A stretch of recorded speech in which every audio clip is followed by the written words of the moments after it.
Mesdames et messieurs, bonsoir et merci de prendre le rendez-vous de cette émission. Ce soir, nous allons parler affaires étrangères et coopération. Et notre invité dans l'émission Le Bénin en chantier, vous pourrez le deviner très aisément. Il s'agit du chef de la diplomatie, le ministre Aurélien Agbenonsi. Avec lui, nous allons évoquer les grands chantiers évoqués dans le cadre des relations bilatérales et multilatérales, sans oublier les Béninois de l'extérieur, puisqu'il s'agit de lancer un coup de projecteur sur les 2 années de gestion du gouvernement du président Patrice Talon. Nous allons convier le ministre des Affaires étrangères et de la coopération à se prêter à cet exercice de reddition de comptes face aux compatriotes d'ici et bien évidemment ceux de la diaspora. La diplomatie sous le sceau d'un nouveau départ que retenir 2 ans après, c'est le thème de cet entretien que j'ai le plaisir de conduire avec mon collègue de la Radio nationale, Maurice Maono. Maurice Maono, bonsoir. Bonsoir, Renoir Kakou. Merci de partager ce plateau avec moi. Monsieur le ministre, bonsoir. Bonsoir. Merci d'être venu. Je t'en prie. Il n'est pas si simple de vous avoir. Généralement, vous êtes entre 2 avions. On le dit. Merci en tout cas de venir pour expliquer aux Béninois ce que vous faites à la tête de ce ministère. Avant de démarrer, d'entamer cette discussion, nous allons faire un tour à la régie pour revivre les temps forts de quelques initiatives mises en route au ministère des Affaires étrangères et de la coopération. Suivons.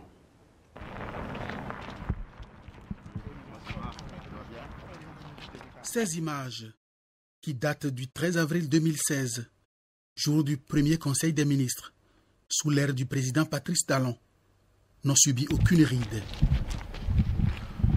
Aurélien Agbenonsi, le tout nouveau ministre des Affaires étrangères et de la coopération, prend les commandes de la diplomatie béninoise et décline à la presse sa vision. C'est une diplomatie qui se veut dynamique, qui se veut nouvelle, c'est une diplomatie du nouveau départ.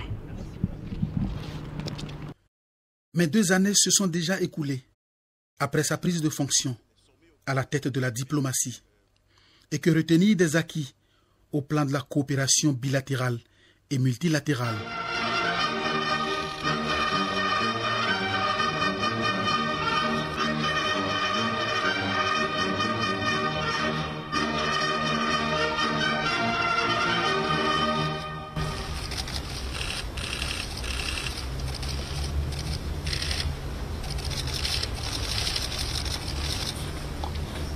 Paris, le 5 mars 2018, au palais de l'Élysée, le président de la République a été reçu par son homologue français, Emmanuel Macron. Visite officielle exécutée avec brio. Les 2 hommes d'État ont montré leur volonté et leur farouche détermination à réchauffer les relations entre les 2 pays dans une dynamique mue par le pragmatisme. Pour une visite de travail, celle que le président Patrice Talon a effectuée à l'Élysée le 5 mars dernier a été plutôt bien remplie. Un bonheur à la limite de l'extase. Au chapitre du partenariat économique, d'importants accords ont été conclus. Pour le Bénin, il a été retenu de commun accord avec les autorités françaises. La construction de l'hôpital de référence d'Abomey-Calavi, le réaménagement de la cité lacustre de Ganvier, un appui financier et technique substantiel pour le rayonnement de la cité de l'innovation et du savoir, Semé City, des projets de réalisation de villes durables et surtout une coopération muséale plus soutenue avec la restitution des biens culturels, notamment les trésors royaux, toujours aux mains de la France.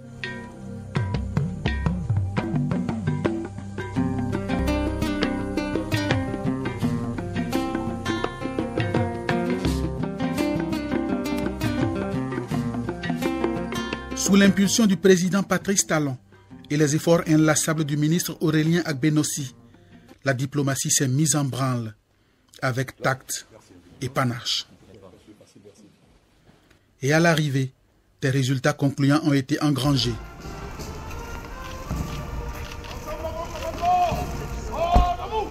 C'est cette même touche qui a été donnée à la coopération bilatérale lors de la visite au Bénin de la présidente de la Confédération helvétique. Après 3 jours de visite, Doris Letard est reparti de Cotonou avec un sentiment de pleine satisfaction. Je suis inspirée du Bénin parce que on a vu vraiment beaucoup de choses. Naturellement, les discussions avec le président sur le programme, je pense. Mais deuxièmement aussi, la gentillesse, l'hospitalité du pays. Beaucoup de gens si gentils avec moi. Alors, on retourne avec un cœur plein d'amitié. Des liens de confiance rétablis avec la Suisse et portés au pinacle lors de la co-célébration de la fête du 1er août l'an dernier à Genève. Le Bénin s'apprête déjà à accueillir le 1er août prochain une forte délégation de la Suisse pour un remake de l'événement à Cotonou. La visite au Bénin de Michael Jean, secrétaire général de la francophonie, et de Christine Lagarde, directrice générale du Fonds monétaire international, s'inscrit en droite ligne de cette politique étrangère déployée avec tact. Le ministre des Affaires étrangères et de la coopération a réussi, à chacune de ces occasions, le pari d'une visite officielle effectuée sans aucun couac.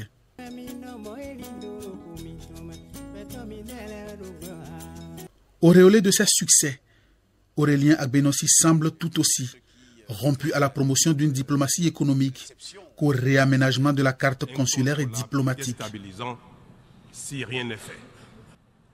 Outre les partenaires traditionnels que sont les États-Unis, la Chine et les pays de l'Europe occidentale, le Bénin explore de nouveaux horizons dans la quête d'un partenariat dynamique axé sur les avancées technologiques et les investissements structurants. C'est le cas avec l'Estonie, pays cité comme une référence planétaire dans le domaine d'éthique. L'expérience estonienne en ce domaine est une source d'inspiration pour le Bénin, qui travaille à une modernisation complète de son administration.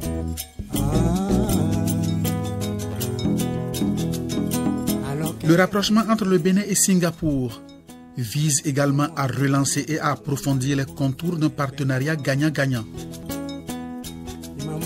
Avec l'Arabie Saoudite, c'est un pas de géant qui a été franchi avec la visite d'État du président Patrice Talon dans le royaume wahhabite.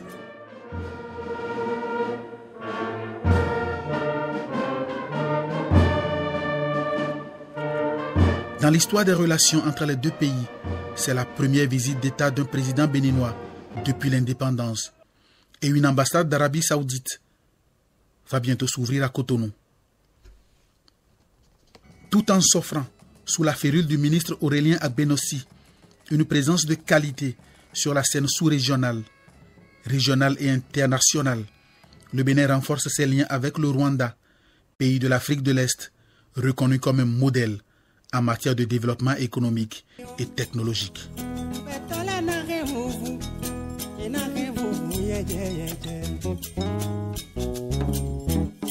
Le Bénin a aussi à cœur d'impliquer sa valeureuse diaspora dans le processus de développement. L'illustration la plus éloquente se lit à travers les voyages du président de la République à l'étranger. C'est devenu une tradition. Le président de la République laisse venir à lui ses compatriotes dans presque tous les pays qu'il visite. Que ce soit à New York, à Paris, à Nairobi ou encore à Niamey, la diaspora béninoise, dans son immense diversité, s'est réjouie du contact direct qui s'est noué au détour de l'arrivée du chef de l'État à chacune de ces destinations.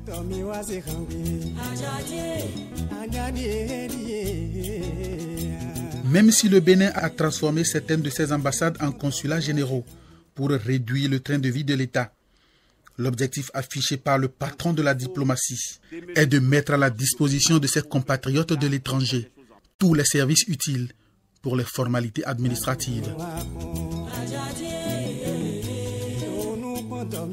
Et c'est justement dans le but de faciliter la procédure d'établissement et de renouvellement du passeport aux Béninois de la diaspora que le ministre des Affaires étrangères et de la coopération a mis en place un nouveau dispositif. Les compatriotes de la diaspora ne sont plus contraints de revenir au pays, comme c'était le cas par le passé. Ils peuvent effectuer les opérations d'établissement et de renouvellement du passeport dans la représentation diplomatique ou consulaire le plus proche de leur pays de résidence. Cette avancée majeure est l'une des illustrations du sens de l'organisation imprimée par le chef de la diplomatie. Nous allons réduire les délais. Pourquoi cette situation est difficile? À 59 ans, ce technocrate, parfaitement bilingue, allie compétence et proactivité. Lui, qui ne cesse de vanter les attraits de son pays aux quatre coins de la planète, a la voie toute tracée pour en assurer le rayonnement dans le concert des nations. Voilà, Monsieur le ministre Maurice Maono, si l'émission devrait s'arrêter à ce document audiovisuel, on dirait qu'il n'y a plus rien à dire. Il n'y a plus rien à dire, mais il y a quand même des choses à dire. Bonsoir, Monsieur le ministre. Bonsoir, Monsieur Maono. Eh bien, vous venez de suivre donc un élément sur les actions à mettre à l'actif de la diplomatie béninoise. Alors, quelle est votre réaction à chaud? Je suis ému, je mesure le chemin parcouru, mais je me dis que nous pouvons encore mieux faire. Parce que tant qu'il reste à faire, rien n'est encore fait. Et ce travail-là, nous devons le continuer. Évidemment, des réformes au ministère des Affaires étrangères et de la coopération, on en parle déjà avant d'énumérer, de parler de quelques initiatives mises en route dans le ministère placé sous votre tutelle. Parlons de la doctrine qui fonde notre diplomatie depuis l'avènement du président Patrice Talon à la tête du pays. C'est une doctrine qui se décline sur 4 piliers. D'abord, notre diplomatie est une diplomatie pour la défense de nos intérêts. Mais quand j'aurais dit ça, je n'aurais pas décliné les 3 autres piliers. C'est de moderniser notre diplomatie pour en faire un instrument au service de notre développement. Une diplomatie ne peut pas évoluer dans un vacuum. Donc, cette diplomatie doit être au service de notre développement. Donc, c'est un instrument de mobilisation de ressources pour notre développement et c'est un instrument pour notre rayonnement. Même ce rayonnement dont on parle, c'est un rayonnement qui doit nous permettre de servir les intérêts du développement. Et enfin, le 4e pied, c'est que nous sommes engagés dans la construction de l'intégration africaine, la consolidation de l'unité africaine, c'est pour ça que nous sommes actifs à l'Union africaine. Et enfin, nous sommes un pays qui veut consolider les bases de la paix et de la sécurité dans le monde, ce qui explique aussi notre présence dans les espaces multilatéraux. Voilà, en peu de mots, ce qui fonde notre doctrine. Vous avez donc entrepris des réformes. Donc, commençons donc par la dernière. Et ça concerne les Béninois de l'extérieur qui n'auront plus de temps à perdre pour ce qui concerne l'obtention de passeport. Alors, qu'en est-il exactement? Monsieur Maono, savez-vous que nos compatriotes, dans certains cas, étaient obligés de faire un voyage depuis l'étranger juste pour se faire établir des passeports à Cotonou? Savez-vous que, jusqu'à récemment encore, l'établissement d'un passeport pouvait durer 3, 6 ou 9 mois pour nos compatriotes à l'étranger? Ceci n'était pas digne. Donc nous avons entrepris, sous le leadership du président, d'atteindre un objectif qui a été énoncé lors de la rencontre avec la diaspora, où il avait été très clairement dit qu'avant la fin du premier trimestre 2018, on devait être en mesure d'établir un passeport pour un Béninois à l'étranger dans un délai maximum de 15 jours. Nous l'avons annoncé et cette réforme-là, elle est en route, en concertation avec le ministère de l'Intérieur et tous les services qui sont impliqués. Le ministère des Affaires étrangères a été en mesure d'annoncer, avant la fin du trimestre, au plus tard le 31 mars, que désormais, nos compatriotes pouvaient solliciter et obtenir l'établissement d'un passeport dans ce délai-là, qui ne doit pas excéder 15 jours. Et nous avons mis en place aussi un dispositif qui leur permet de nous signaler tout dysfonctionnement. Bien entendu, le dossier d'élaboration du passeport doit être un dossier complet. Vous savez que les questions de mauvaise gouvernance ont fait que des faux ont circulé. On a établi dans ce pays des actes de naissance de complaisance, des cartes d'identité de complaisance. Cela est terminé. Mais nous ne voulons pas établir des passeports sur la base de papiers faux. C'est pour cela que nous avons bien précisé que le dossier doit être complet pour permettre aux Béninois de jouir de ce progrès de cette avancée, parce qu'en réalité, les gouvernants sont au service des citoyens. Et si nous n'arrivons pas à rendre ce service à nos citoyens, nous aurons failli. Alors, est-ce que cette mesure va impacter tous les Béninois? Est-ce que finalement, on ne sera pas dans une situation où c'est seulement la diaspora française, américaine qui sera contentée? Est-ce que, à travers cette mesure, les Béninois de la diaspora, où qu'ils se trouvent, se sentiront concernés? Vous avez raison, parce que nous avons utilisé Paris comme un test, parce qu'il faut tester l'exercice, il faut tester la solution. Paris a été un test, le consulat de Paris a été le test. Mais Washington, par exemple, le faisait déjà. Nous ne sommes pas partout présents dans le monde, donc nos compatriotes doivent comprendre que notre pays a des ressources limitées. Il y a plus de 130 pays dans ce monde, mais nous n'avons que 31 représentations. Donc nos compatriotes devraient pouvoir se rapprocher du consulat général ou de l'ambassade la plus proche de leur lieu de résidence. Mais il n'est pas exclu, comme nous l'avions fait en juin 2016, qu'il y ait des missions foraines. Des missions foraines, c'est des missions qui tournent pour pouvoir recueillir les informations de biométrie pour établir ces passeports. Donc, ce service est optimisé au lieu de résidence de nos concitoyens, mais il va falloir attendre que la carte diplomatique s'étende pour qu'un peu partout, les Béninois puissent avoir accès à cela. Nous avons trouvé une solution qui est à la mesure de nos moyens et cette solution doit être appliquée avec efficacité. Vous l'avez évoqué tout à l'heure, vous parlez déjà de la carte diplomatique. Alors, depuis votre arrivée à la tête de ce département ministériel, vous avez réorganisé cette carte diplomatique. Alors, pourquoi une telle initiative? Une carte diplomatique, c'est un outil vivant qui s'adapte au gré des évolutions dans le monde, qui s'adapte au gré des intérêts d'un pays. C'est cela qui est très important. C'est pour cela que lorsqu'il y a eu des polémiques sur le réaménagement de la carte diplomatique, beaucoup plus pour des raisons affectives ou idéologiques, le gouvernement a maintenu le cap. Regardez aujourd'hui, un pays comme la Libye s'est effondré. La plupart des pays du monde, qui n'ont pas les moyens d'assurer une sécurité ferme, ont dû se replier. C'est un réaménagement de leur carte diplomatique. Nous, lorsque nous sommes venus aux affaires, nous avons estimé, partant du postulat de la nouvelle diplomatie que le président Patrice Talon a décidé de mettre en place, à savoir faire de notre diplomatie un véritable instrument de développement, un véritable instrument de mobilisation de ressources pour notre pays, nous avons pris notre carte diplomatique et nous l'avons réaménagée en tenant compte de deux paramètres. D'abord, nos ressources. Il n'était pas acceptable que nos représentations à l'étranger soient endettées. Il n'était pas acceptable qu'elles soient dans un état de décrépitude humiliante pour notre pays. Ensuite, le deuxième paramètre, c'est où est-ce que nous mettons nos ressources pour engranger un peu plus de moyens pour accélérer le développement. Et c'est cela qui a expliqué que cette carte diplomatique a été réaménagée. Nous avons eu à fermer un certain nombre d'ambassades, maximum 4. Oui, mais à ce propos, et à réaménager certains consulats. Oui. À ce propos, par exemple, vous avez fermé l'ambassade du Bénin en Côte d'Ivoire, par exemple. Bon, les Béninois n'arrivent toujours pas à comprendre cette situation, monsieur le ministre.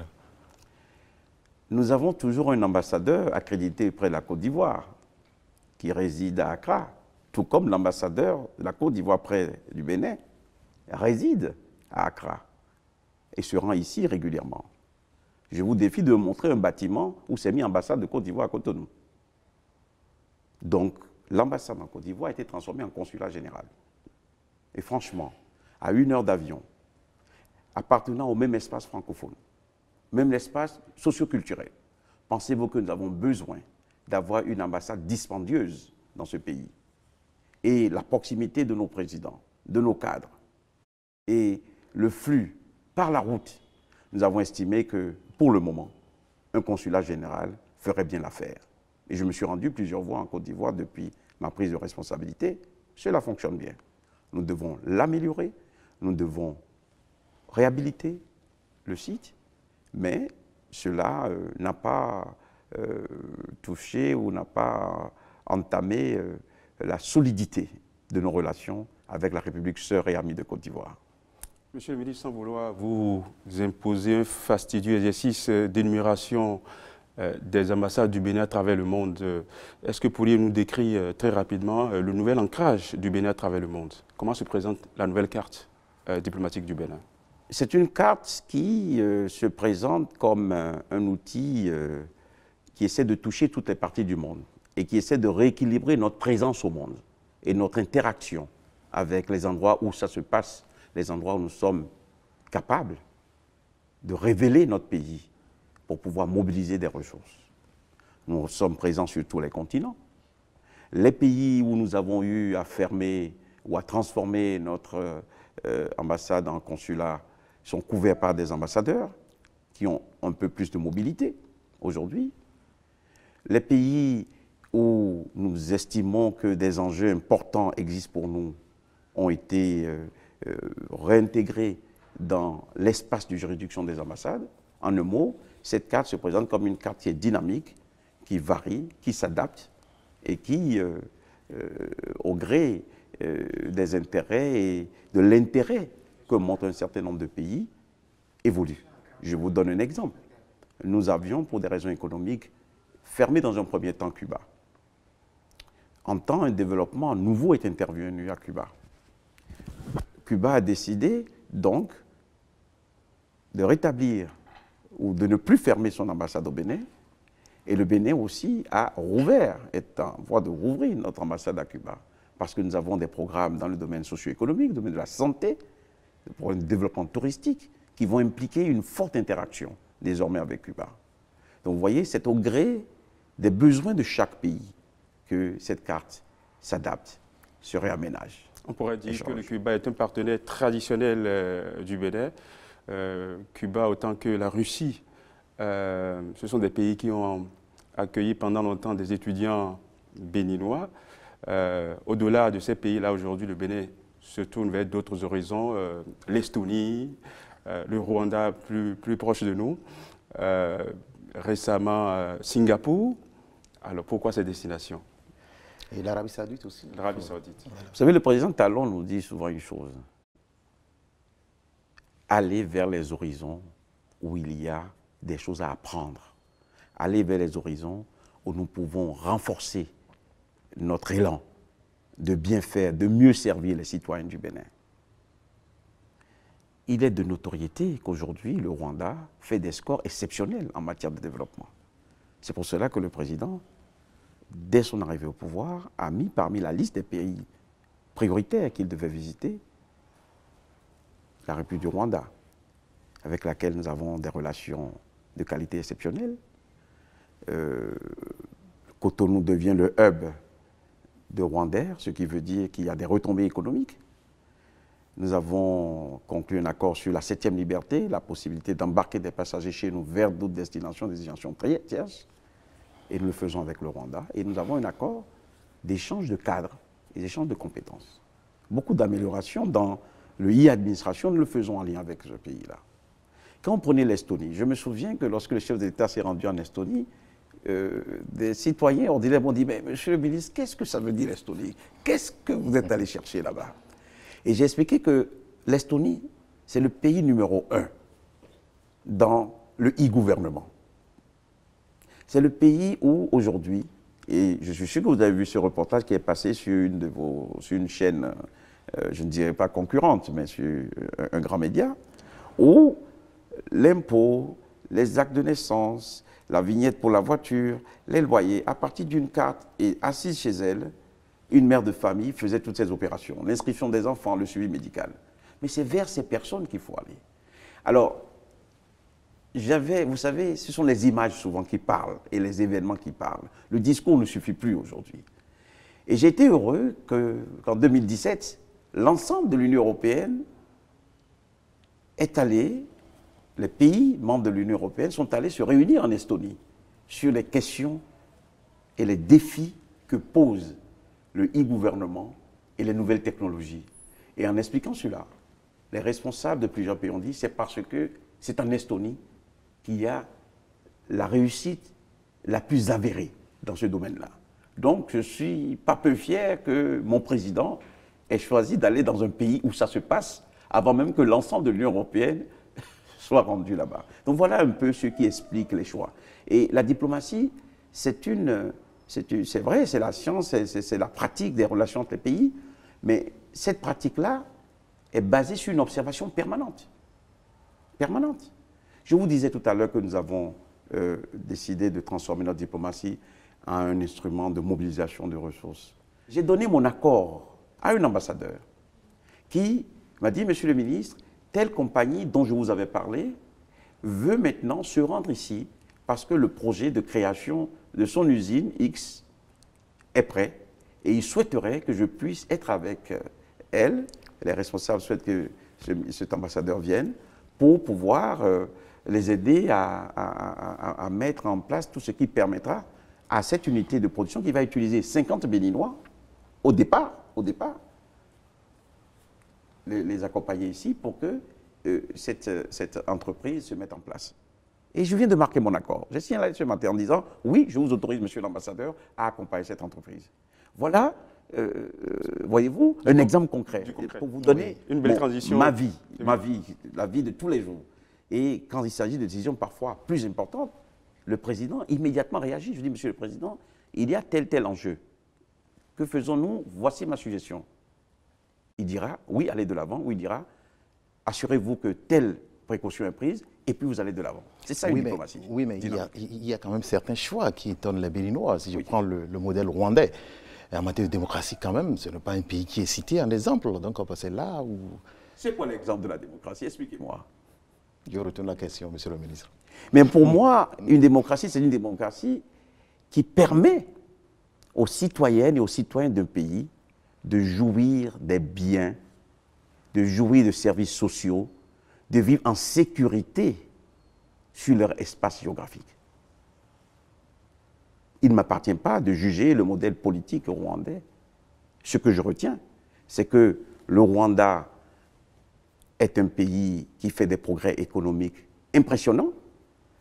C'est un pays qui fait des choix et qui sait ce qui est important et ce qui ne l'est pas. Donc, le Bénin respecte les choix politiques de tous les États et surtout de ses amis. Alors, monsieur le ministre, vous l'aviez dit, un ambassadeur vous aurait donné l'information comme quoi il y a un partenaire qui frappe aux portes du Bénin. Nous allons saisir cette transition, évidemment, pour parler de l'obligation qui est faite aujourd'hui aux ambassadeurs d'ouvrir des portes pour plus de financement en direction du Bénin. On pourrait dire qu'aujourd'hui, pour un ambassadeur, ce n'est plus cette possibilité donnée à des intellectuels d'aller dans des pays et d'assurer relativement, je veux dire, les fonctions, monsieur le ministre. Oui, mais concrètement, qu'est-ce que vous recherchez à travers cette initiative-là? Vous parlez de l'aide de mission, désormais. Très, très simple. Le président a mis au cœur de l'action du gouvernement un principe sacro-saint, une gestion axée sur les résultats. On ne va pas être ambassadeur pour être ambassadeur, les cocktails, les cinémas, les colloques et des manifestations publiques. On va, comme ambassadeur dans un pays, pour défendre les intérêts de son pays, pour mobiliser des ressources au service de son pays, pour établir des partenariats stratégiques qui permettent à notre peuple, parce que qui paye les impôts? Qui paye les impôts? C'est notre peuple qui travaille. Ce sont les paysans. Ce sont nos parents qui, dans les campagnes, peinent tous les jours. Il faut jamais oublier cette base-là. Depuis notre indépendance, nous avons cru qu'un ambassadeur, on devait juste l'envoyer et puis, au gré de ce qu'il pense, ce qu'il a envie de faire, il devait agir. Et dans une sorte de hasard, il y a eu des hasards heureux. Et je voudrais rendre hommage ici aux grands ambassadeurs que nous avons connus, qui ont fait des choses extraordinaires. Regardez aujourd'hui notre patrimoine aux États-Unis. Il y a eu un grand ambassadeur, Luis Ignacio Pinto, qui a acheté pour nous, à cette époque-là, des domaines qui sont aujourd'hui dans notre patrimoine et qui ont pris une valeur extraordinaire. Il y a eu d'autres grands ambassadeurs, Michel Awameno, à Paris, qui ont fait des investissements. Plus récemment encore, il y en a eu d'autres. Nous avons un ambassadeur au Niger, malheureusement, qui nous a quittés, qui a su réaliser cette infrastructure que vous trouvez là-bas. Mais ce sont des exceptions. Il y en a beaucoup que je peux citer. Et je ne voudrais pas que ceux d'entre eux qui m'écoutent et qui sont encore vivants, et dont je salue les résultats, soient vexés. Mais lorsque vous envoyez quelqu'un en mission et que vous ne lui définissez pas la mission, vous ne pouvez pas le juger après. Donc la gestion axée sur les résultats dans le domaine de la diplomatie s'appelle lettre de mission. Donc sur les instructions du président de la République, sur la base des objectifs, de la feuille de route qu'il m'a donnée à moi, son ministre, parce que moi je suis, comme on dit, redevable au président de résultats. Les Anglais disent accountable. Je dois faire des comptes au président. J'ai donc élaboré sur la base de sa vision, du programme d'action du gouvernement et des éléments qui fondent la doctrine diplomatique du Bénin, une lettre de mission. Beaucoup d'ambassadeurs pensaient que c'était encore un document comme un autre. Mais ce que nous avons fait, c'est que lorsque j'ai envoyé cette lettre au mois de mars 2017, donc le PAG c'était en décembre, il a fallu prendre du temps, consulter certains d'entre eux, nous assurer de ce qui est important et ce qui ne l'est pas. En mars, les lettres sont parties. Et beaucoup d'ambassadeurs n'ont pas su qu'il fallait réagir, qu'il fallait pouvoir me justifier les 3 partenariats stratégiques d'investissement qu'ils ont établis, qu'il fallait pouvoir me justifier les 2 partenariats de coopération décentralisée, les mairies du Bénin, parce qu'ils sont des fils du pays, les communes qu'ils ont mis en rapport avec 2 communes. Demander à un ambassadeur de mettre 2 communes, nous en avons 77, 2 communes en lien avec des communes à l'étranger, ce n'est pas la mer à boire.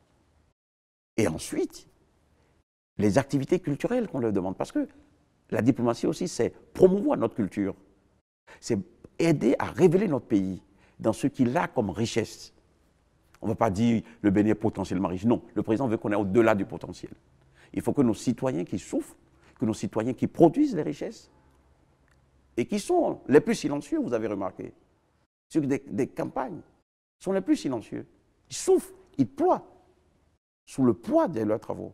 Il faut qu'ils se rendent compte que leurs fils, qu'ils ont mis dans des conditions idéales de travail, relativement idéales, il faut dire, ont réussi à ramener vers eux des retombées positives. Alors cette année, les ambassadeurs ont été agréablement surpris de recevoir la lettre par laquelle, à partir de chaque rapport, et avec l'équipe du ministère, nous avons dépouillé, nous avons regardé ceux qui ont rendu des résultats au blanc.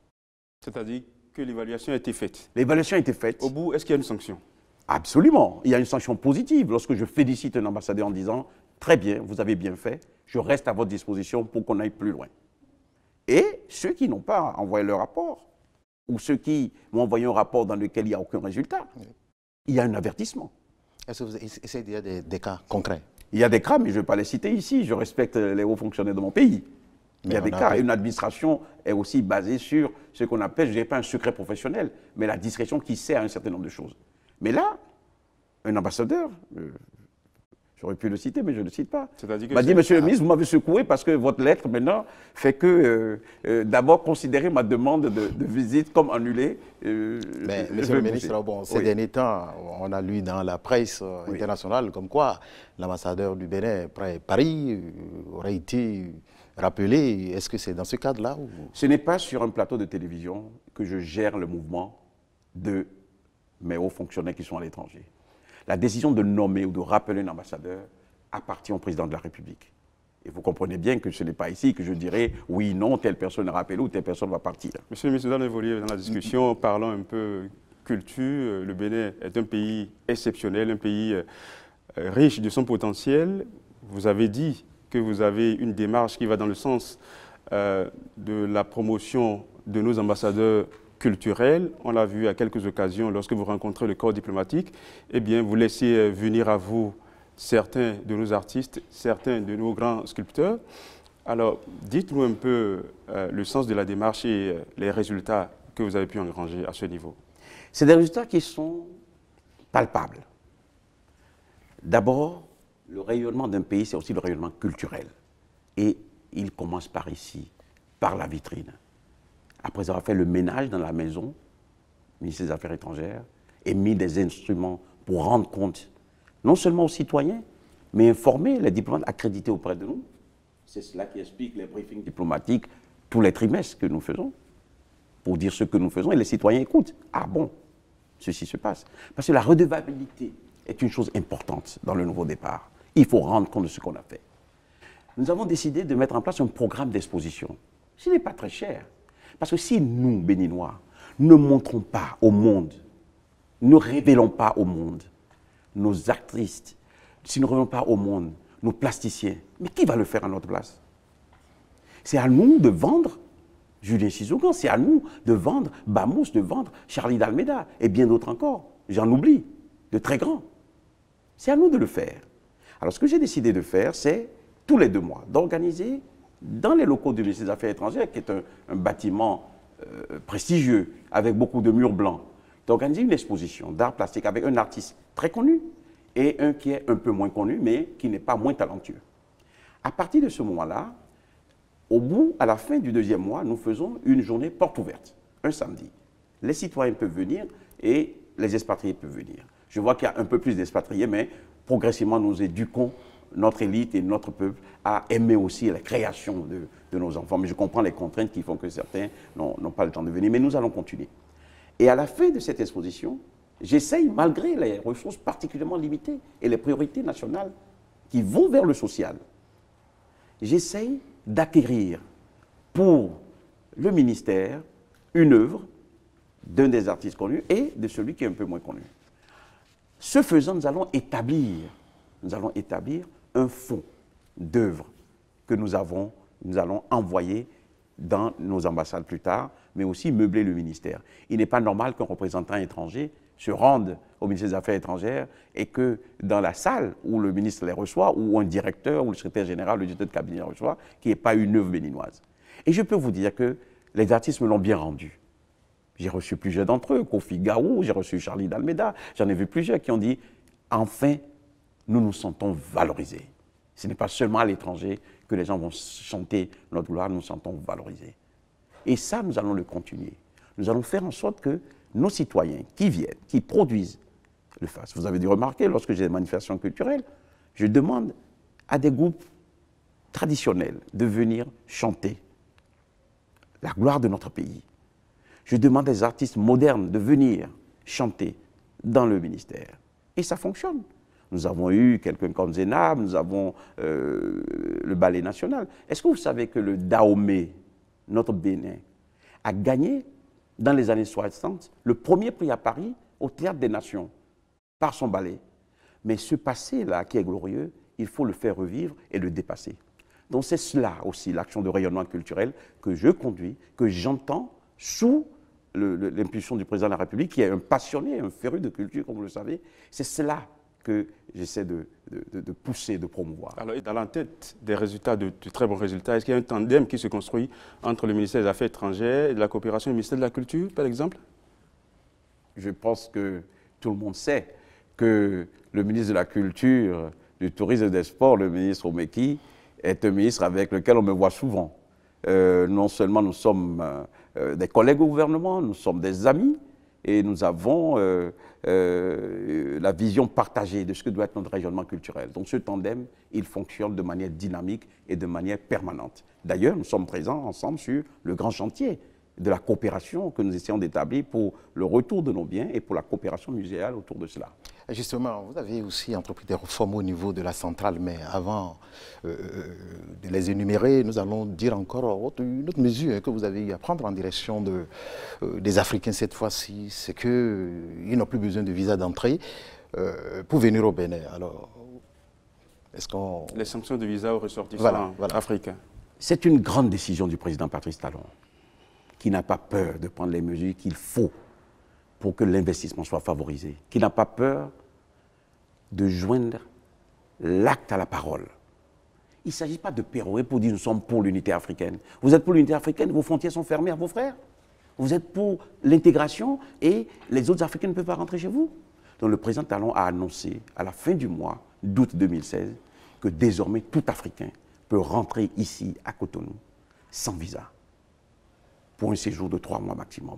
S'il veut s'établir, nous avons des lois, des règlements qui l'amènent à avoir une carte de séjour, justifier son emploi, justifier son activité chez nous. Et lorsque nous avons pris cette mesure, je me souviens que certains ont été un peu surpris et réservés. Mais je peux vous dire, et mon collègue Sakalafia de l'Intérieur me l'a confirmé, nous n'avons pas enregistré un seul terroriste de plus parce que nous avons laissé nos frontières ouvertes à nos frères africains. L'Afrique doit donner un message clair. Vous parlez d'Union africaine, joignez l'acte à la parole. Et ça fonctionne très bien. Alors, il y a la mesure, chaque fois que le président... il y a la mesure, il y a les effets qui accompagnent. Est-ce qu'il y a des résultats? Est-ce que la mesure aujourd'hui est fluide? Est-ce que tout se passe bien? Ça se passe très bien, je vais vous dire. Pour les Africains, ce n'est pas des visas. Ils se présentent aux frontières, ils ont une carte d'identité ou un passeport africain, ils rentrent chez nous, ils sont chez eux, nous sommes chez eux. Et depuis que nous avons fait cela, l'un des résultats, c'est la réciprocité que certains pays nous ont déjà accordée. J'ai signé l'accord avec le Rwanda, j'ai signé l'accord avec le Kenya. Nous avons juste quelques détails pour que celle du Kenya entre dans une phase opérationnelle. Vous savez déjà qu'entre les pays de la CEDEAO, déjà les 15 pays, il n'y a pas de visa. Et divers pays nous ont approchés et nous travaillons sur cela. Ça, c'est la première chose. La deuxième chose, lorsqu'on parle du développement du secteur privé, ce n'est pas seulement les entrepreneurs des pays occidentaux qui viennent investir ici, ce n'est pas seulement l'Amérique, l'Europe ou l'Asie.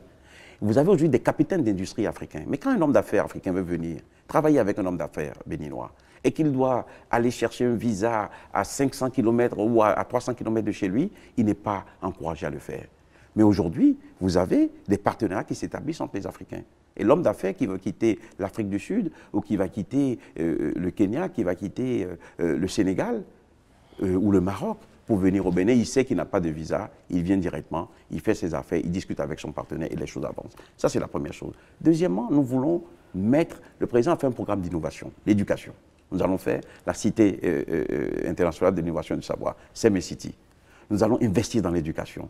Et faire de l'éducation, nous allons jouer sur un mythe qui est intéressant. On dit que nous sommes un quartier latin de l'Afrique. Donc l'éducation ici a toujours quelque chose d'important. Nous pouvons vendre la qualité de l'éducation. C'est pour cela qu'au niveau du CNE, il y a une grosse réforme. Le président veut que l'éducation soit une qualité. Mais c'est quelque chose que nous pouvons vendre. Pour vendre cela et pour rendre le pays attractif, laissez les frontières ouvertes. Et ça fonctionne bien. Et d'autres pays qui l'ont fait avant nous, nous ont montré le chemin et nous essayons d'avancer. Et au-delà de cela, puisque vous évoquez ce cas, il y a un corollaire. C'est aussi la modernisation de la délivrance du visa, le e-visa, qui va entrer en vigueur ce mois-ci, où partout dans le monde, les personnes qui veulent se rendre chez nous iront sur une plateforme, vont remplir, vont renseigner des formulaires, paieront le visa par une carte de crédit. Nous aurons une période transitoire où ce renseignement peut se faire dans nos consulats généraux et dans nos ambassades. À partir du moment où ils auraient payé, ils recevront leur vignette et rentreront ici. Mais c'est formidable, j'étais à Singapour. Singapour, c'est un pays qui a mis en place ce système d'ouverture aux citoyens du monde. L'investissement y est dynamique.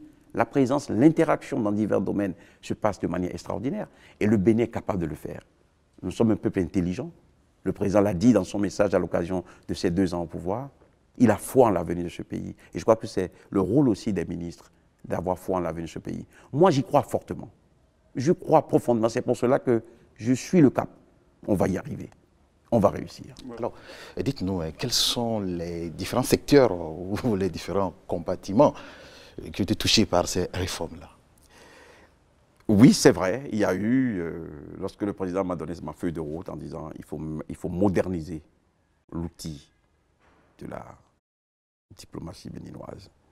Je me suis dit, c'est d'abord ce qui est l'incarnation de cette diplomatie. C'est d'abord l'image qui est importante. Le ministère des Affaires étrangères est la vitrine. Est la vitrine du pays. Tout envoyé étranger, envoyé même auprès du président de la République, transite d'abord, est accueilli par le ministère des Affaires étrangères. Il n'était pas acceptable que cette bâtisse ne soit pas propre, aseptisée, plaise, dont nous sommes mis au travail. Nettoyer la maison. Monsieur le ministre. Vous savez, le bilan des 2 ans est un bilan où nous disons ce que nous allons faire. C'était un peu limite, hein? Je peux vous le dire, mais je ne veux pas dire plus. Ce qui m'intéresse, c'est ce que nous avons fait. Nous avons transformé cette maison en une maison plaisante. Nous avons transformé des salles en des salles où l'on a plaisir à se retrouver. Et moi, ce n'est pas moi qui le dis. C'est ce que me disent les ambassadeurs accrédités ici. C'est ce que me disent des ministres qui font escale et qui viennent nous rendre visite. C'est la même chose au salon à l'aéroport. Il y a un changement radical. Donc ce que nous avons fait, nous avons modernisé la maison. Nous avons fait en sorte que ce soit un endroit plaisant. Nous avons agi sur certaines apparences. Nous avons créé, par exemple, une vraie cafétéria. Nous avons aussi parlé avec nos collaborateurs, avec l'équipe des affaires étrangères, en disant, lorsqu'on représente le Bénin, c'est 24 heures sur 24. En tout cas, quand on est dans cet espace, on doit pouvoir dire « je représente le Bénin » et ceux qui nous voient doivent pouvoir lire le Bénin à travers nous. Donc, j'ai pris la décision pour imposer le dress code, la tenue vestimentaire. J'ai pris cette mesure-là. J'ai pris aussi des initiatives de formation de nos cadres. Il y a une manière de s'adresser aux gens. Beaucoup savent le faire, mais pour beaucoup aussi, il y a des améliorations qui sont faites. Vous savez certainement que j'ai mis en place une équipe de transition dès ma nomination pour décliner en actions concrètes, pour faire un diagnostic plus spécifique des constats que le président avait fait. Donc ce diagnostic a permis de nous dire ce que nous pouvons faire, ce que nous devons faire si nous voulons être à la hauteur de nos ambitions. C'est ce que nous avons fait. Ça ne se passe pas sans remous. Je comprends. Évidemment, à ce niveau, il y a un syndicat maison qui a porté la charge contre la méthode Agbenossi, on s'en souvient. Tout est fait au forceps, en quelque sorte. J'ai beaucoup de respect pour nos syndicats, beaucoup de respect. Je les entends, je les écoute, et avec eux, je fais un diagnostic des problèmes. Je vous donne un exemple. Lorsque nous sommes venus aux affaires, dans nos ambassades, les gens pouvaient attendre 6 mois pour leur salaire. 6 mois. Vous envoyez des gens en mission et pendant 6 mois, ils ne sont pas payés. Ils ont des femmes, des enfants. Et après, vous vous plaignez s'ils piquent dans les caisses ou des ressources consulaires ou si ça donne à certaines pratiques qui ne sont pas acceptables. Ce que nous avons fait, le président a instruit le ministre des Finances et moi, il nous a donné un délai en disant à partir de janvier 2018, je veux que les fonctionnaires béninois, où qu'ils servent dans le monde, soient payés aux mêmes dates que les fonctionnaires qui sont ici. Mais c'est déjà fait. Entre le 15 et le 20, les virements sont faits. Ils sont payés directement par virement. Ce qui protège aussi les ambassades de manipulation des fonds. Les loyers aussi sont payés par l'eau. Nous sommes en train d'améliorer cela. Je ne peux pas vous dire qu'aujourd'hui, le fonctionnement des ambassades est optimal. Mais il y a un mieux. Et nous allons encore améliorer cela. Il faut demander beaucoup aux fonctionnaires, mais il faut s'occuper aussi de leurs conditions. Et c'est cela que nous faisons. Ce n'est pas facile. Le syndicat est dans son rôle. Je déplore parfois quelques petits excès, mais le dialogue est permanent. J'ai mis un cadre de dialogue qui est permanent. Il faut qu'on se parle, parce que ce pays, c'est notre pays, et ce n'est pas dans l'excès. Ce n'est pas dans l'excès que nous allons le construire. Oui, donc le dialogue doit être là. Si vous le permettez, justement à ce niveau, la nomination de nouveaux ambassadeurs, autres consuls, n'est pas une équation facile dans le ministère, dans ce ministère placé sous votre tutelle. Comment est-ce que vous gérez cette épineuse équation? Il faut dire comment est-ce que le président la gère avec le travail technique que j'apporte et les conseils et les avis que je donne, parce qu'un ministre, c'est d'abord le conseil du président. Ce n'est pas une chose facile. D'abord, il faut des profils. Les efforts que nous faisons sur le plan national pour clarifier les fonctions, pour réduire un certain nombre d'éléments sur le train de vie de l'État, ces efforts-là touchent aussi les ambassades. Mais ce que nous essayons de faire aussi, c'est d'avoir moins pour plus. Et je vous explique pourquoi. C'est vrai qu'à la date d'aujourd'hui, j'ai rappelé à peu près 100 citoyens qui étaient dans les ambassades. Il y a des fonctions qui ne sont plus importantes aujourd'hui dans le monde moderne. Mais notre pays avait laissé prospérer cela. Une ambassade, ce n'est pas un site où on va faire un cadeau à quelqu'un pour dire « va t'aérer un peu à La Havane, à Paris ». Certains on dit, hein, il y a des critiques, certains ont dit que la méritocratie, la compétence ont quelque part, par tous les endroits, déserté le forum. Absolument. Et au niveau des affaires étrangères, c'est des proches. Il faut corriger cela. Il faut corriger cela. D'abord, éviter les conflits d'intérêts. Le président est très attentif à cela, on le fait. Ce que nous avons fait, nous avons ramené à peu près 100 personnes. Nous avons aussi réduit le coût de vie. Je peux vous dire qu'en 2016, rien que pour les loyers, nous étions à 6 milliards. 6 milliards 249. 6 milliards de nos francs. J'ai réussi à ramener cela en 2017 à 4 milliards 800. Et nous allons encore continuer. Les citoyens qui sont à l'intérieur serrent la ceinture. Ceux qui sont à l'extérieur aussi doivent serrer la ceinture, y compris les ministres. Des faits. Pour l'Assemblée générale, la délégation de l'Assemblée générale, avant l'arrivée, la dernière délégation, comportait 33 personnes vers New York. Celle que j'ai conduite l'année dernière, 2 personnes. Le directeur des relations internationales et moi-même. Et j'ai demandé au personnel de notre ambassade à New York, à partir de cet instant, vous êtes membre de ma délégation pour suivre tous les travaux dans toutes les commissions de l'Assemblée générale. On l'a fait. Le monde n'est pas tombé. Notre pays n'a pas été couvert d'opprobre, nous avons fait les choses correctement. Donc ça, c'est la première chose. Oui, mais des équipes étriquées pour conduire certaines missions, parce qu'il faut réduire le train de vie de l'État, quelquefois ça pose problème aussi. Surtout sur mais cher Capo, qu'appelez-vous équipe étriquée? Les pays sérieux. Combien de fois avez-vous vu des pays qui se respectent venir en délégation chez nous avec 12, 15 personnes? Ça n'existe pas. Il faut sortir du folklore. Et il faut vivre, comme on dit, moi j'ai reçu une éducation, et je crois que nos parents nous ont donné cette éducation-là. Il ne faut jamais vivre au-dessus de ses moyens. Le Bénin ne veut plus vivre au-dessus de ses moyens. Le Bénin ne veut plus avoir d'ambassade où il y a des dettes. Le Bénin veut un outil diplomatique qui fonctionne bien.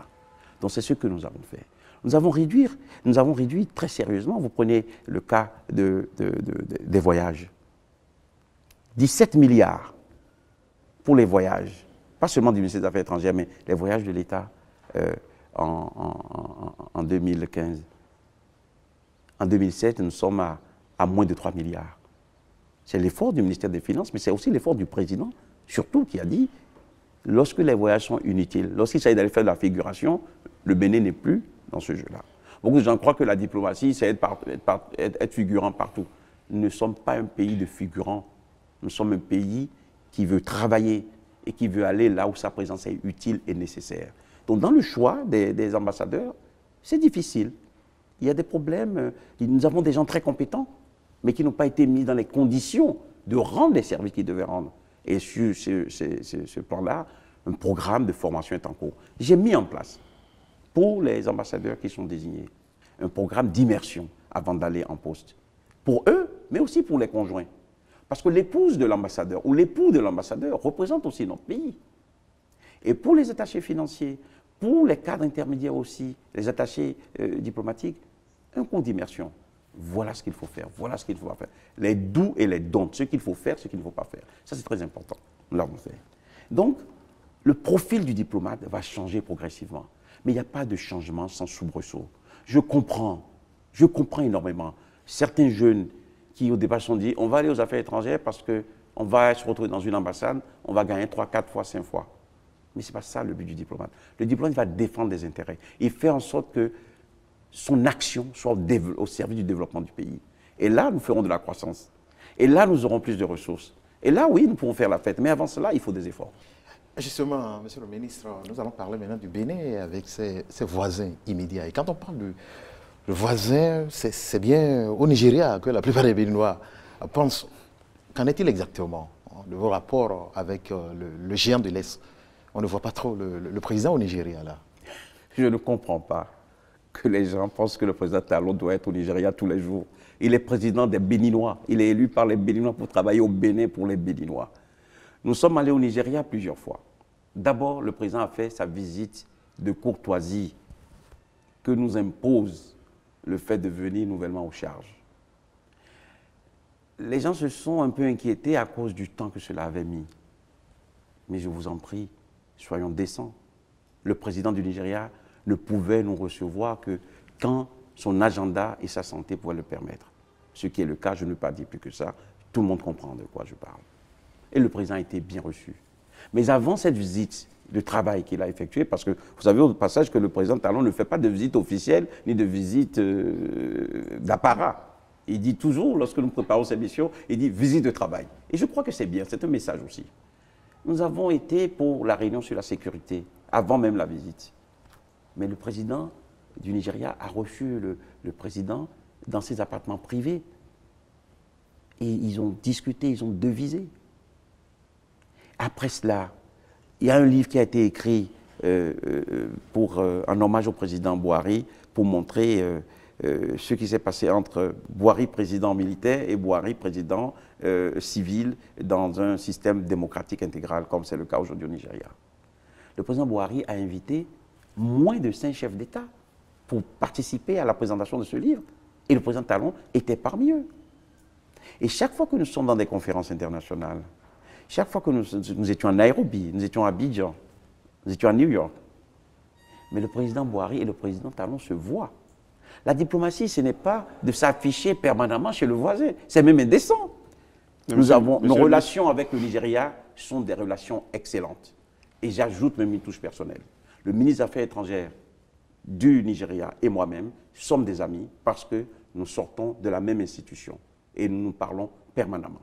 Alors ça, c'est au niveau formel. Oui. Dans l'informel, il y a que certains Béninois se retrouvent, l'informel du Bénin qui se nourrit de la manne nigériane.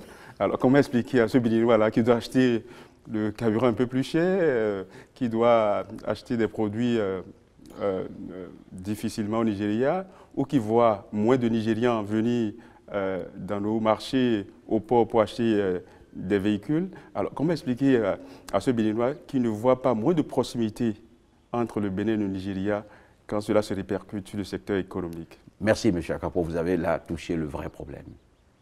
Est-ce qu'il est normal qu'on base notre pays, notre économie, sur la fraude? Est-ce qu'il est normal que ce soit en violation des règles communautaires que nous bâtissions des prospérités dérisoires et provisoires? Plus de 50 ans, on l'a fait. Comment opérer ce sursaut? Vous êtes 50 ans, on l'a fait. Il a dit que le Bénin est le 20e ou 19e, oui, ce n'est pas département État du Nigeria. Oui, ce sont des boutades. Donc vous êtes pour pêcher permanemment. C'est pas nous, c'est le Béninois. On se retrouve dans ce Béninois-là. Il vient un temps où, à la tête d'un pays, se retrouvent des gens sérieux. Il vient un temps où, à la tête des pays, se retrouvent des gens rigoureux. C'était le cas du Nigeria, qui a décidé de redresser son économie, d'assainir les canaux et d'appliquer les règles telles qu'elles sont. C'est le Nigeria qui a proclamé sa récession économique. Ce n'est pas le Bénin. Ils ont eu des difficultés pour réajuster leur monnaie, pour remettre les banques sur le droit chemin et pour toucher aux fondamentaux de leur économie. À partir de cela, avec aussi la conjoncture internationale, le Nigeria s'est retrouvé en récession, cela a été annoncé. Et ceux qui proclament que nos relations ne sont pas bonnes et que le Bénin ne profite pas suffisamment du Nigeria, ils auraient dû proclamer aussi que le Nigeria a déclaré officiellement et en lien avec le Fonds monétaire qu'il était en récession à un moment donné. À partir de ce moment-là, cela devait se ressentir durement chez nous. Mais grâce aux mesures préventives qui ont été prises pour notre économie, nous n'avons pas trop souffert de cette récession. Et c'est normal. Si tout a été basé pendant longtemps sur la violation d'un certain nombre de textes et que celui dont vous profitez dit maintenant, bon les amis, ça suffit, je me redresse, on met des règles, les choses sont plus claires, il faut qu'on accepte. Ce n'est pas le président Talon qui a occasionné la récession du Nigeria. Donc nous sommes maintenant dans une dynamique qui assainit l'interaction entre les pays. Et nous avons de grands projets. Pas plus tard qu'hier, le président a discuté avec son frère du Niger d'un grand projet sur la boucle ferroviaire qui va certainement impliquer le Nigeria. Mais les discussions sont en cours, je ne peux pas en dire plus pour le moment, parce que beaucoup d'étapes sont encore à franchir. Donc les relations sont excellentes avec le Nigeria, et je voudrais une fois pour toutes qu'on le dise.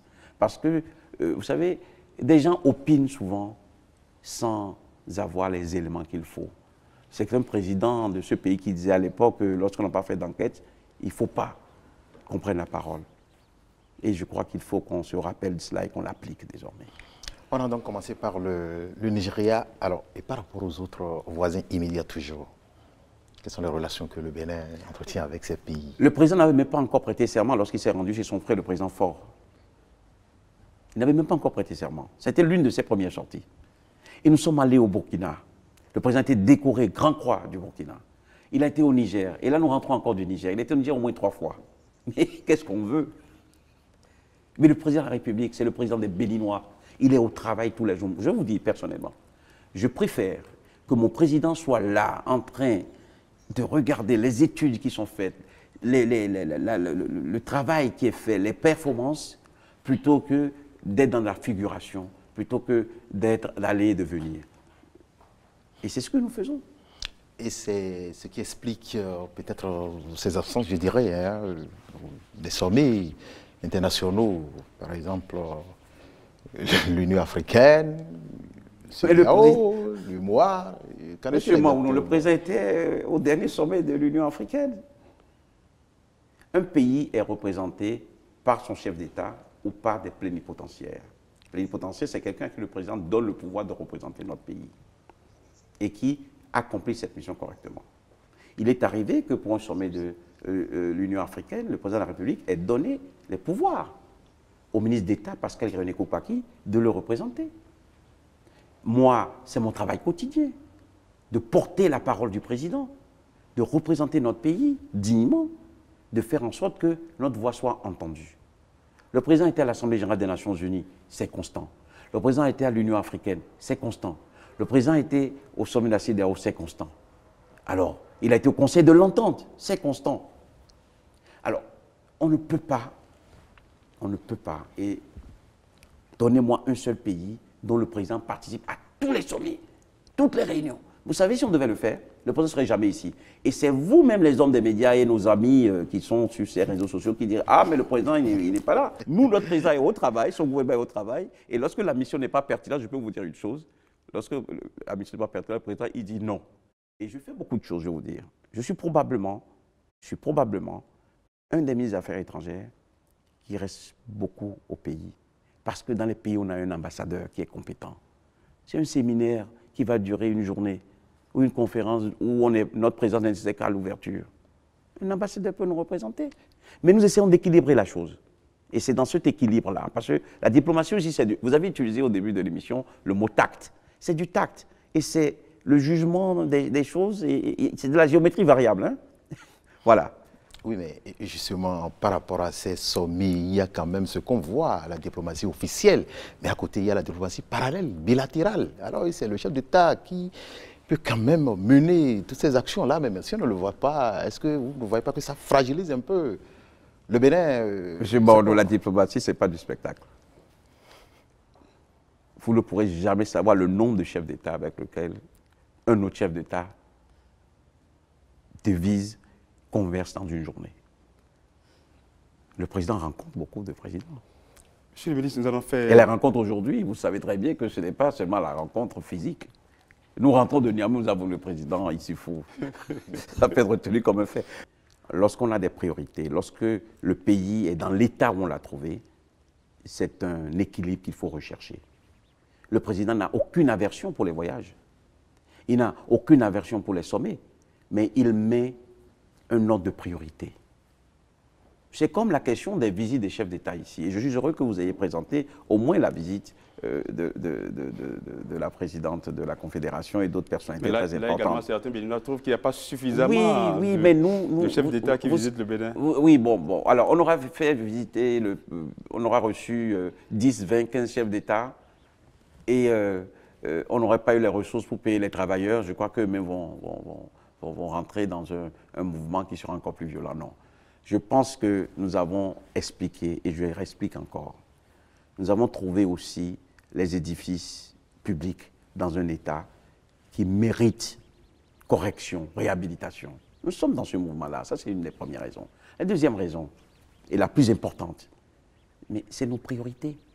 Le PAG, c'est du travail de tous les jours. Moi j'ai déjà vu le président à 6 h du matin au palais.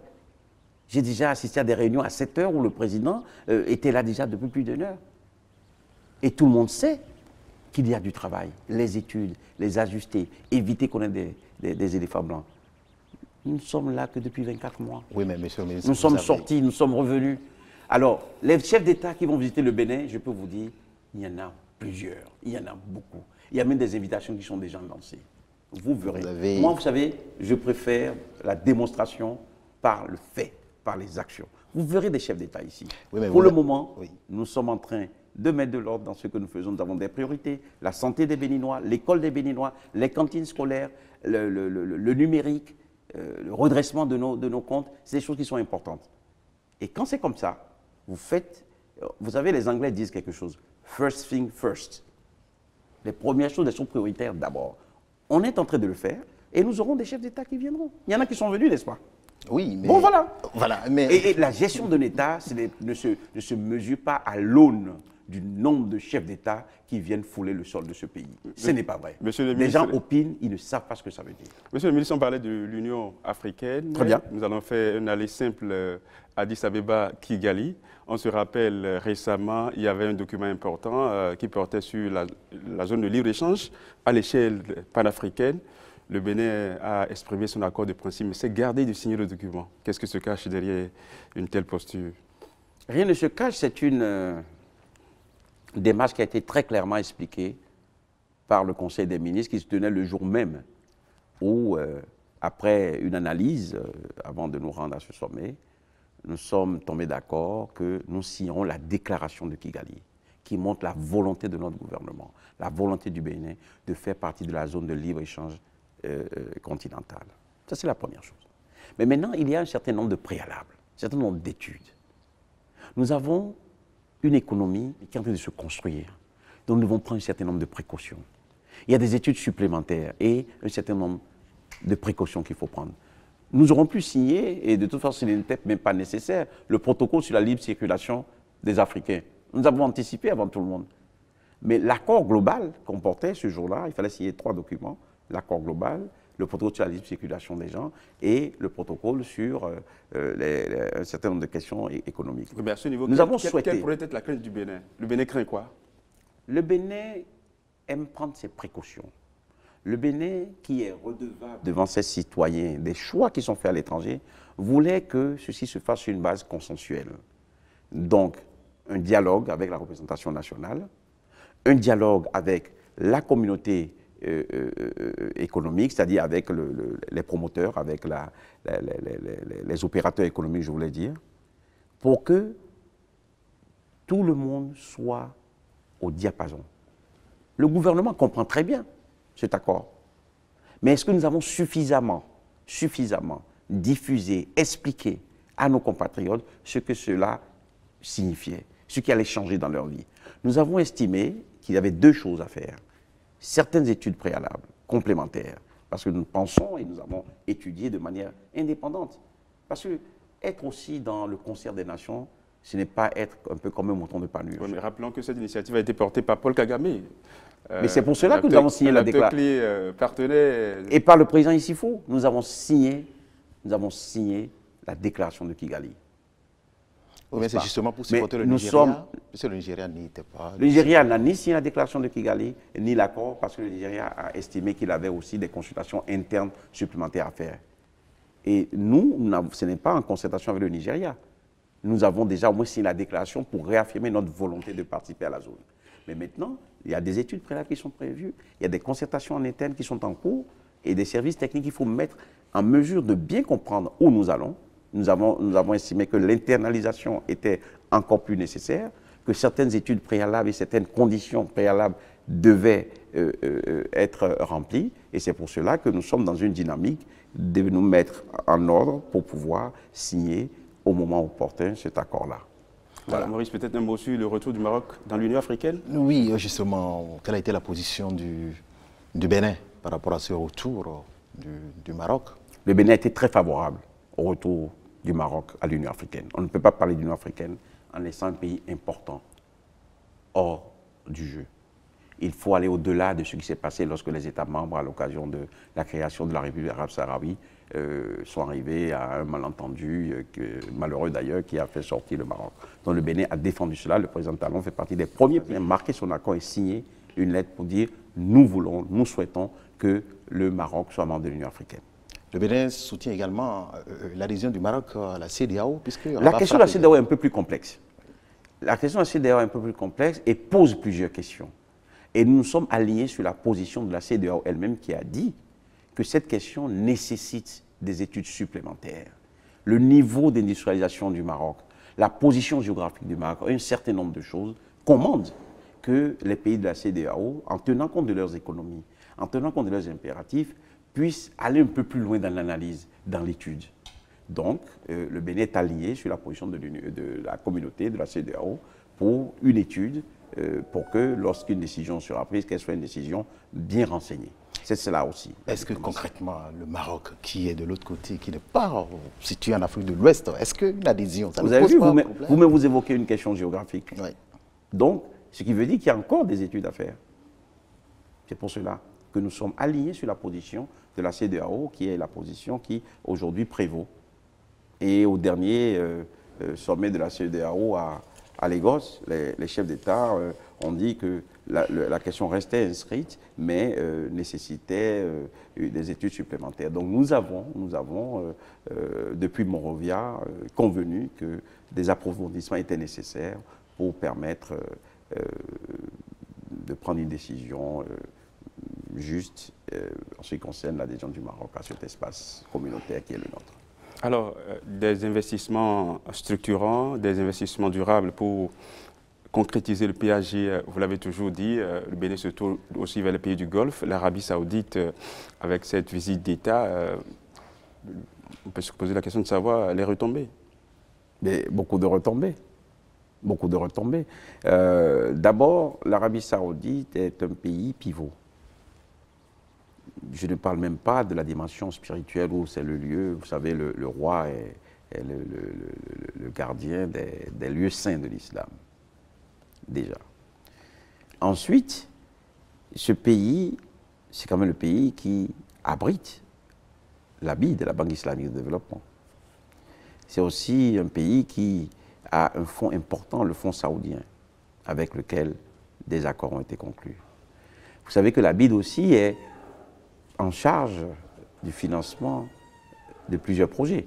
Et vous savez que l'un des accords importants a été signé pour la création d'une centrale de 120 MW sur la base de ressources que nous avons mobilisées auprès de la BID. Ça, c'est le multilatéral qui réussit parce que le lien avec l'Arabie Saoudite est établi. Mais nous avons, comme vous le savez, lors de la visite du président de la République, conclu un certain nombre d'accords pour que dans notre pays, l'Arabie Saoudite puisse investir un peu plus, puisse être présente, pour que le pèlerinage, par exemple pour le Hajj, nos pèlerins puissent avoir leur visa sur place. Il y a un certain nombre de choses. Mais le plus important, c'est les investissements. Et depuis que nous sommes rentrés de Riyad, il y a eu plusieurs missions. Vous savez, peut-être que nous ne médiatisons pas tout, mais il y a eu plusieurs missions d'investisseurs arabes qui sont venus ici, les fonds arabes sont venus. Et donc, c'est du travail qui est en progrès. Oui, mais on peut parler également de ces fonds-là qui sont, disons, destinés à notre pays, qui ont finalement été annulés compte tenu de quelques errements. Je comprends, je sais de quoi vous parlez. Il y a eu un problème lié à la mobilisation d'un financement au niveau de la BID, mais depuis, de l'eau a coulé sous les ponts et le travail que ces de fonds remis, finalement vont... j'ai bon espoir et beaucoup a été fait pour aller dans le sens positif pour notre pays. Bon, la présence des Béninois, je parlais des contingents béninois à travers le monde dans le cadre des opérations de maintien de la paix, est-ce que le Bénin dispose toujours des troupes et dans les différents théâtres à travers le monde? Oui. Ça fait que je suis un ancien du maintien de la paix moi-même. La participation des troupes béninoises au maintien de la paix répond à une logique, à un engagement de notre pays de contribuer à la consolidation de la paix dans le monde. Et le Bénin a eu cette tradition et nous la maintenons, nous la renforçons. Le deuxième élément, c'est que, ayant appartenu à ce milieu-là, je sais aussi que la participation des troupes à des opérations de maintien de la paix est aussi un élément de formation. Souvent, les gens voient les retombées pour les soldats qui vont parce qu'ils sont un peu plus payés. Ce n'est pas ça le plus important. C'est que cela aussi est un élément de formation. Parce qu'ils frottent avec des armées d'autres pays. Ils ont accès à des techniques plus modernes. Ils ont accès à des équipements aussi modernes. Et à des modes opératoires qui sont des modes opératoires modernes. Donc nous avons décidé dans ce domaine-là que nous allons non seulement renforcer notre présence dans le maintien de la paix, mais nous ferons en sorte que des Béninois aient des responsabilités dans le maintien de la paix. Et c'est cela que le président a demandé au ministre délégué chargé de la Défense et à moi-même de faire. Il nous a écrit, il a donné une instruction écrite en disant « Je voudrais qu'on soit plus attentif à la présence de nos troupes sur les théâtres étrangers. Je voudrais qu'on soit plus attentif à la promotion des officiers béninois dans le système du maintien de la paix. » Donc nous sommes présents à Haïti, nous sommes présents en Centrafrique, nous sommes présents au Mali. Et et sur plusieurs autres théâtres. Et cela va continuer. Mais justement, par rapport à ces théâtres, quand même, bon, il faut dire aujourd'hui que les menaces ont beaucoup évolué. On parle aujourd'hui de guerre asymétrique. Est-ce que les Béninois, les soldats béninois, sont-ils vraiment formés? Parce que vous parlez tout à l'heure de formation. Vous savez que pour aller dans une opération de maintien de la paix, il y a une préparation qui se fait. Il y a un test qui se fait. On appelle ça le SAT. Quand quelqu'un n'a pas le SAT, il ne peut pas être recruté. Donc nos soldats que vous voyez, ce n'est pas des soldats qu'on va sortir d'une caserne ou d'une brigade quelque part pour les mettre en route. Ils sont préparés ici. Et ils sont préparés pour le faire. Et lorsqu'ils arrivent, ils bénéficient aussi d'une très bonne formation pour pouvoir participer à cela.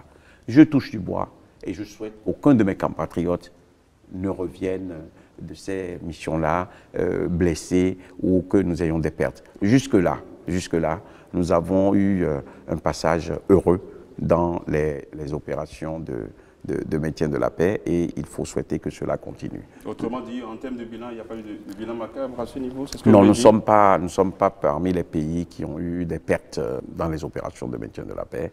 Lorsque j'étais en activité aux Nations Unies, j'ai pu observer le comportement de nos troupes et je dois leur rendre un hommage, ça je vous le dis. C'est des troupes qui sont disciplinées, c'est des troupes aussi qui observent les consignes de sécurité que donnent les Nations Unies. Et ça, c'est très important.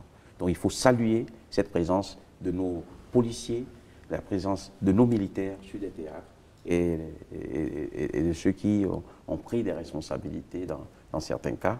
Nous sommes en ce moment en train de nous battre pour que cela aille un peu plus loin. Vous savez par exemple que l'un de nos généraux a été responsable de la sécurité de Bangui à un moment critique. Et cela s'est très très bien passé, il a été fort apprécié. Et donc nous essayons de faire en sorte que notre rayonnement aussi de ce côté-là soit visible, soit révélé et que notre rôle dans la consolidation de la paix et la sécurité mondiale soit reconnu dans le monde entier. La présence de ces Béninois sur ces théâtres-là, en dehors de ce que les soldats perçoivent, il y a également comme retombée le placement des cadres dans les instances internationales. Alors, qu'en est-il exactement par rapport à ces Béninois, la présence de ces Béninois dans les instances internationales? Vous savez, le président a mis en place une nouvelle doctrine que nous appliquons. Vous savez aussi que je suis soucieux, à titre personnel, d'avoir beaucoup plus de Béninois dans les institutions. Mais il faut mettre au crédit du président et cette doctrine a fonctionné. Il nous a dit, dès que vous avez un Béninois qui remplit les conditions, qui a le profil qu'il faut, le gouvernement soutient. Nous l'avons fait pour Mme Gansoua-Lapini. Ce n'est pas rien d'avoir un juge à la Cour pénale internationale. Nous avons réussi à le faire. Ce n'est pas rien de réussir à placer un autre Béninois comme sous-secrétaire général des Nations Unies chargé du développement de l'humanitaire au Sud-Soudan. C'est le cas de M. Ndéou, aujourd'hui, M. Alain Ndéou, dont bien sûr la promotion tient à son mérite personnel, mais aussi, vous savez, lorsque le secrétaire général doit nommer des gens des emplois, il y a l'adéquation personnelle, mais on regarde aussi un peu d'où vous venez. Et je crois que le Bénin s'est mis dans une posture d'accompagner, de soutenir. J'ai plusieurs cas, peut-être trop fastidieux de citer ici, mais j'ai voulu vous donner ces deux exemples-là pour montrer que cette promotion existe. Maintenant, de manière concrète, qu'est-ce que nous faisons? J'ai mis en place un point focal au ministère des Affaires étrangères pour d'abord recenser les opportunités qui existent. Nous les répercutons vers les citoyens, les compatriotes. Nos concitoyens. Et lorsque certains présentent des profits importants, nous préparons une communication que nous présentons au Conseil des ministres. Et aucune communication n'a été rejetée depuis que le gouvernement de niveau départ est en place. Parce qu'il faut aussi savoir que c'est une manière de faire rayonner notre pays. Nous avons eu des grands noms dans les institutions. Il faut que cela soit consolidé et que nous renouons avec la prise de contrôle, si je peux utiliser ce mot, en tout cas avec la présence à des niveaux de management, à des niveaux de supervision dans les institutions internationales. Ce travail est en cours, nous allons le poursuivre et je pense que ce sont des choses qui se font discrètement parce que c'est aussi une petite guerre, il faut la gagner avec beaucoup de tact et nous allons la gagner. Peut-être il faut signaler que les Béninois dont vous parlez, ce sont à la fois les Béninois d'ici et les Béninois de la diaspora, puisque nous avons beaucoup de compétences dans la diaspora. Absolument, absolument. Et nous avons des Béninois célèbres. Le président reçoit toujours, lorsque l'agenda le permet, nous faisons, et je suis heureux que votre reportage l'ait montré, la communauté des Béninois à l'étranger, pour savoir qu'est-ce qu'on peut faire pour vous, qu'est-ce qu'on peut faire pour vous aider. Parce que chaque Béninois à l'étranger doit sentir qu'il appartient à cette nation. Je lisais dans le message des 2 ans du président, il a parlé d'un grand pays, d'une grande nation. Oui, parce que la grandeur, ce n'est pas seulement la dimension géographique, c'est la manière dont nous nous projetons, nous nous révélons au monde. Et donc, nous essayons de faire en sorte que chaque Béninois, où qu'il se trouve, se sente concerné, qu'il appartient à un pays respecté, qui est fréquenté, qui est fréquentable désormais. Donc, cela, nous le faisons. J'ai oublié de vous dire, par exemple, en parlant de rayonnement, vous savez que le G20 avait sélectionné 3 pays en Afrique de l'Ouest, en Afrique d'une manière générale, pardon. Le Rwanda, le Sénégal, la Côte d'Ivoire, pour bénéficier du programme spécial d'assistance du G20. Mais parce que nous avons repositionné notre pays, parce que nous avons donné des signaux, parce que l'économie du pays est mieux tenue. Et madame, vous savez, la directrice générale du Fonds monétaire ne se rend pas dans un pays qui est un mauvais élève de la classe. Hein.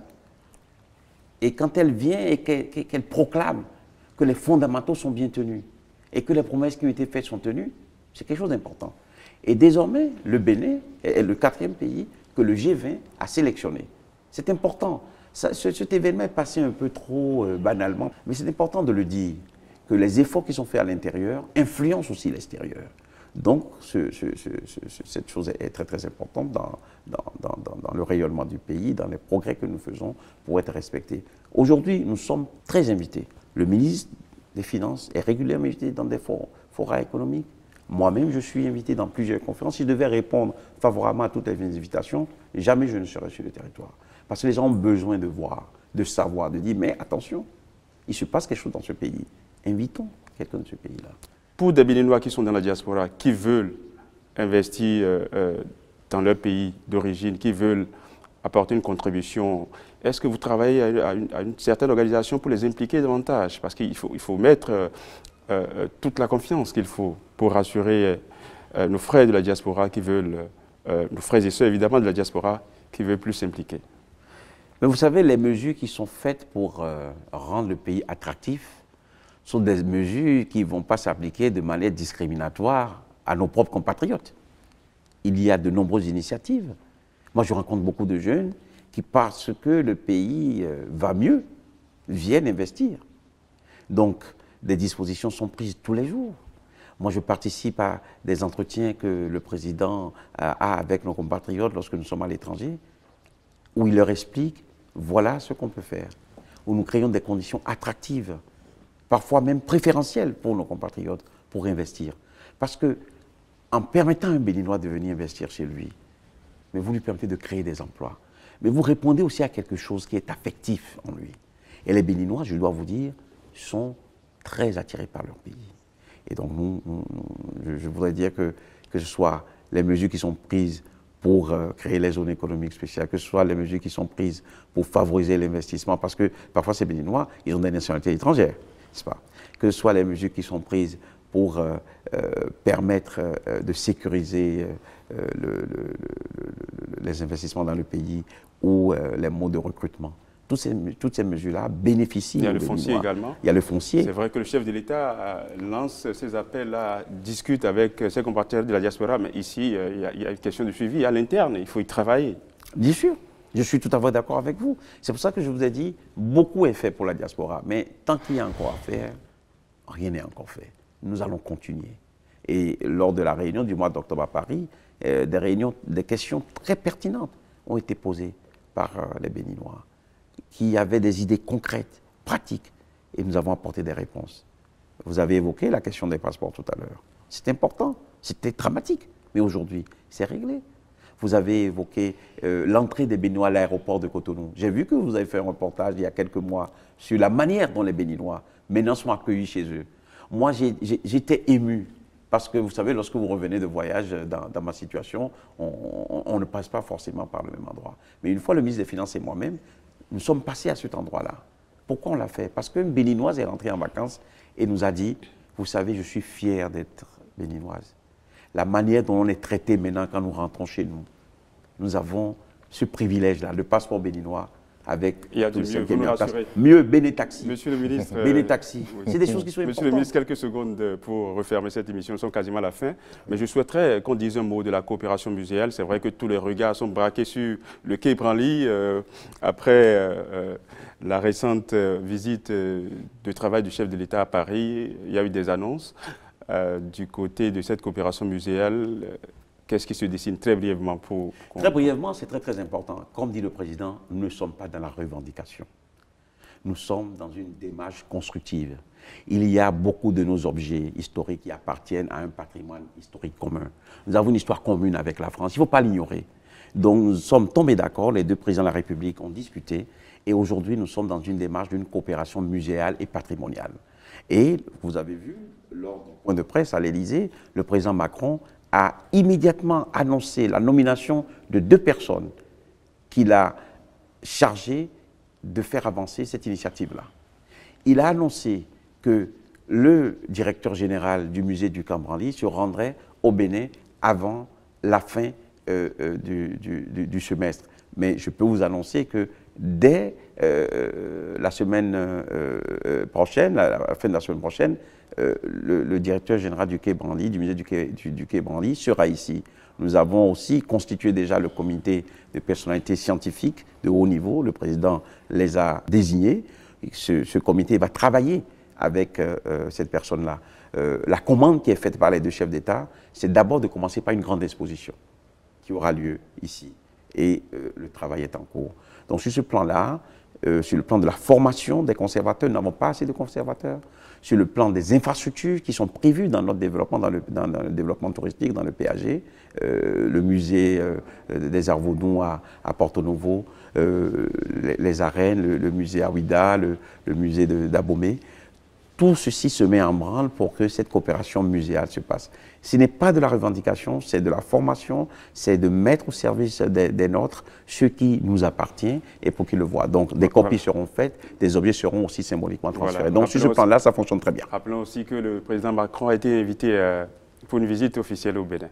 Tout à fait. Il a promis se rendre au Bénin. Juste une petite préoccupation par rapport au Allez, Voilà. C'est juste pour savoir si Patrice Talon, président de la CEDEAO ou de l'Union africaine avant la fin de son mandat. Est-ce que c'est un objectif? Est-ce que le président de la République a les capacités de prendre la tête d'une institution sous-régionale, régionale? Oui. Donc, tout viendra au moment opportun. Nous avons aujourd'hui des priorités qui sont d'abord en interne. Nous assumons les priorités de notre rayonnement international, mais il est évident qu'en temps utile, le président prendra son tour pour diriger une organisation communautaire ou une organisation continentale. Mais tout cela, nous le faisons en tenant compte de nos intérêts, en tenant compte de nos priorités et en tenant compte aussi de notre programme. Le Bénin veut fonctionner à son rythme. Votre conclusion? Ma conclusion, c'est que ce pays est un pays qui regorge de potentialités énormes. Ce pays, c'est un pays qui a des capacités parfois insoupçonnées. Et ce n'est pas par hasard que le président a choisi l'expression du Bénin révélé. Mais pour que nous puissions bien révéler notre pays, nous devons cultiver une chose qui est importante. Le rayonnement d'un pays passe aussi par le respect que ses citoyens ont pour ce pays. Ce rayonnement passe aussi par l'amour que ces citoyens ont pour ce pays, passe par la compréhension des politiques publiques qui sont menées et par l'expression d'une unité qui fait que celui qui vient se mettre en rapport avec nous se dit « ce pays est différent des autres ». Et c'est à cela que je voudrais inviter nos compatriotes. Nous pouvons avoir des divergences sur des questions de gouvernance, nous pouvons avoir des divergences sur des choix économiques, mais de grâce, ne dénigrons pas notre pays. Ne touchons pas au prestige de notre pays. Ne faisons pas en sorte que des personnes qui ont envie de venir investir chez nous, qui ont envie de s'engager à nos côtés, s'étonnent. Les ambitions politiques ne doivent pas sacrifier une chose que je trouve sacrée, l'image de la République. L'image de la République, c'est très important. Parce que lorsqu'on aspire même à gérer les choses publiques, on aspire à gérer un pays qui est respecté. Donc, je voudrais dire que, normalement, le prestige du pays, l'image du pays doit transcender les divergences politiques. Et vous remarquerez que dans les grands pays, Lorsque vous interrogez un représentant à l'étranger sur la politique intérieure, il vous dit « je ne m'exprime pas sur la politique intérieure à l'étranger ». Et lorsqu'il s'exprime, il ne dénigre jamais son pays. Donc il faudrait que nous apprenions cela. Et je veux le demander, c'est non seulement un plaidoyer, j'ai presque envie de dire une supplique, mais je dirais plutôt une demande patriotique forte que je fais à mes concitoyens. Respectons le Bénin. Faisons en sorte que cette démocratie vibrante du Bénin soit perçue comme un modèle et que le Bénin révélé, c'est un Bénin pour nous tous, dans la grandeur du Bénin. Ce pays de la fraternité, ce pays de la justice, ce pays du travail. Ce n'est pas un pays partisan, c'est le pays de nous tous, du sud, du nord, de l'est, de l'ouest. C'est un pays de ceux qui ont été, ceux qui sont et ceux qui viendront. Pensons à cela et nous allons réussir à relever tous les défis qui nous attendent. Nous allons réussir à relever tous les défis, ce sera le mot de la fin. Merci, monsieur le ministre. C'est moi. Merci d'être venu pour cet exercice d'explication, pour cet exercice de reddition de comptes. Nous y sommes. C'est vrai que 2 années se sont écoulées depuis la prise du pouvoir du président Patrice Talon. Il était important donc de venir expliquer un peu tout ce qui se passe au ministère des Affaires étrangères et de la coopération. Merci d'être venu. Maurice Maounon, merci pour le parcours commun. On a pu conduire en 90 minutes cet entretien qui s'achève à l'instant. Amis téléspectateurs, merci. Merci de nous avoir suivis. Vous avez pu, depuis votre position, vous faire une idée de ce qui a été fait au ministère des Affaires étrangères et de la coopération, ce qui a marché, ce qui n'a peut-être pas bien marché. On le concède, aucune œuvre urbaine n'est parfaite. Le ministre Aurélien Agbelonsi a fait son exposé, on l'a suivi. Merci à vous tous de nous avoir suivis et à très bientôt.